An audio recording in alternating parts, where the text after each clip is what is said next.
Hi നമസ്കാരം. ഇതാ കണ്ടില്ലേ, ഇത് നമ്മുടെ ഒരു യാത്രയിൽ യാദൃശ്ചികമായിട്ട് കണ്ടൊരു കാഴ്ചയാണ് കേട്ടോ. സാധാരണ നമ്മുടെ നാട്ടുമ്പുറങ്ങളിലുള്ള വയലിന്റെ സൈഡിലായാലും കുളത്തിന്റെ സൈഡിലായാലും പുഴയുടെ സൈഡിലൊക്കെ നിങ്ങൾ സാധാരണ കാണുന്ന കാഴ്ചകളൊക്കെ തന്നെയാണ്.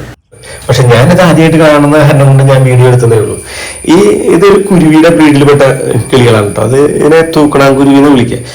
ഈ കിളികളൊക്കെ ഉണ്ടാക്കുന്ന കൂടുകൾ ഇങ്ങനെ താഴേക്ക് ഇങ്ങനെ ഞാട്ടിയിട്ട പോലെ പണിയുന്നതുകൊണ്ടായിരിക്കാം ഇന്ത്യകളെ തൂക്കണാങ്കുരുവി എന്ന് വിളിക്കുന്നത്. വേണമെങ്കിൽ നമുക്ക് കിളികൾക്കിടയിൽ ആർക്കിടെക്ട്സ് എന്ന് വേണമെങ്കിൽ വിളിക്കാം. അമ്മാതിരി ഒരു ക്രിയേറ്റിവിറ്റിയാണ് ഇവരുടെ കൂടുണ്ടാക്കുന്ന കാര്യത്തിൽ. പിന്നെ ഇതിന്റെ ഒരു ഹൈലൈറ്റ് എന്താണെന്ന് വെച്ചാൽ ഇവരുണ്ടാക്കുന്ന കൂടുകൾക്കൊക്കെ രണ്ട് എൻട്രൻസ് ആണ്.